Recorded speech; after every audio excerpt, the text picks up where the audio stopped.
All right, Mr. Marcacci here. We're going to go over the 9th and 10th grade viola excerpt for Allstate 2024. This is the piece of music. If you want to look at it, take a screenshot, you can check to see if your fingerings match mine. I'm pretty much using the ones that are in the piece. It's an etude, so they kind of want you to do the ones that are written in there for learning's sake. It says firm in the upper half of the bow without leaving the string. I interpret that more of like a marcato. In the violin part of this, it does say marcato. It has those markings. So I will interpret it the same. Make sure you're doing the accents. Make sure you're doing the tenutos.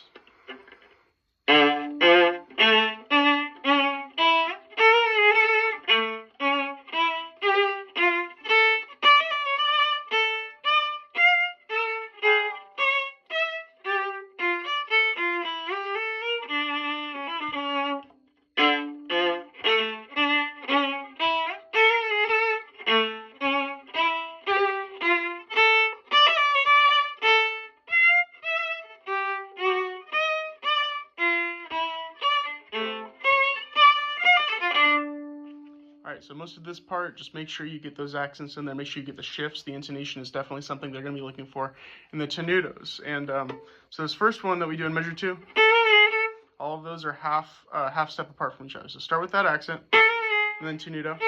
It's like just long enough to get vibrato in there.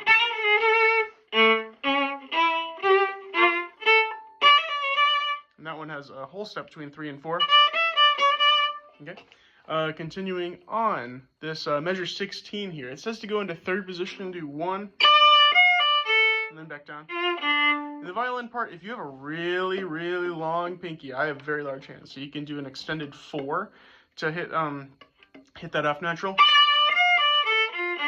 I've known people to do that before. Alright, continuing on, this is measure 17.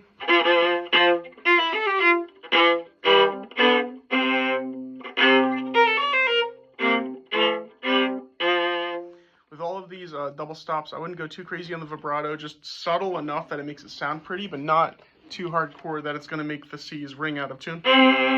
That doesn't sound very good. Okay, continuing on 21, this is entirely about bow use here. So we've got... and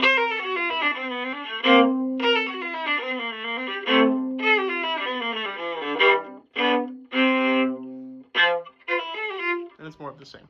So when you do these like at 21, 22, and 23, I only use like the bottom 2 inches of the bow, then I jump all the way to the top. Exactly. Continuing on, measure 29.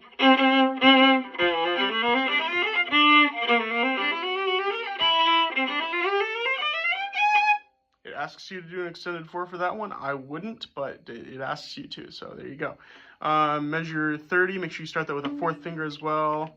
And then again, there's an extended 4 for the B flat there. It's only a B flat, so it's not much higher than an A anyways, so go for that. There's a sforzando in measure 32 there, so we've got, sorry.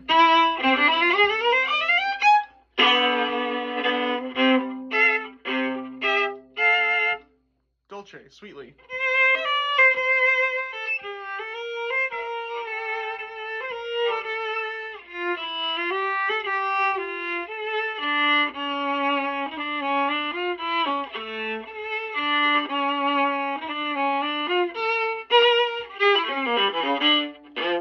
I'll give you 2 different fingerings for that measure 42. So it has you in third position in 41.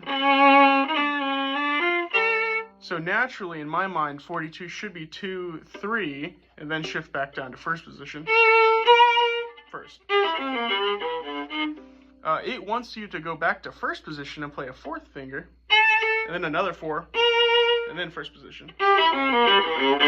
Either works. I think that since you're already in third position, might as well stick with it. And then you're already back to this same part. This part's the same until measure 47, of course. It puts you in third position at 47. High 1, high 2, regular 1, 1, first position,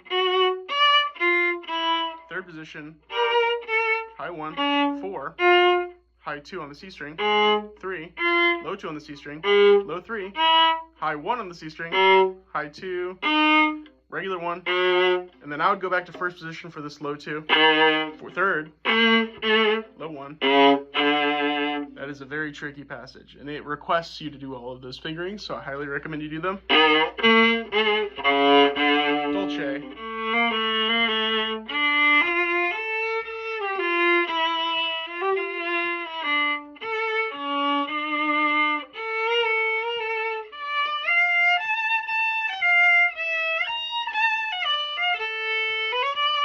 That little bit goes into 5th position for a little bit with an extension for that top F.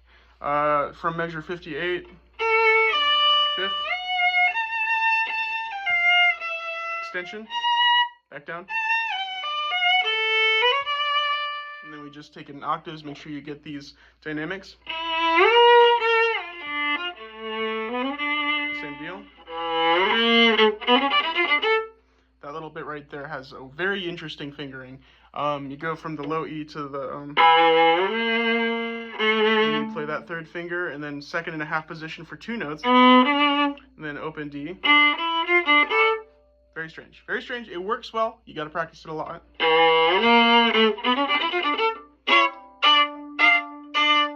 Same deal with the vibrato. Don't go too crazy with it at the last few measures. Make sure you plant your bow for all 3 of those notes as well. How to practice this one the most effectively: take it slow. You don't have to do the articulation when you're first learning this. I would definitely start out looking for intonation, especially in, for example, this part.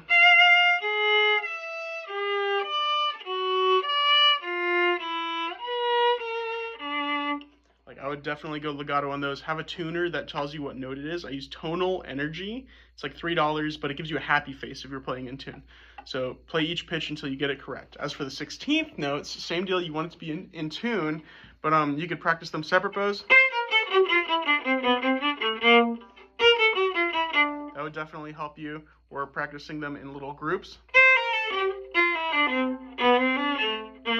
Or if you highlight a certain note at a time, for example. Or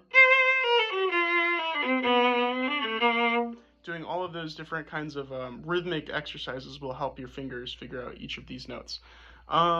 Yeah. Follow the fingerings, follow the dynamics, follow the articulations, and good luck.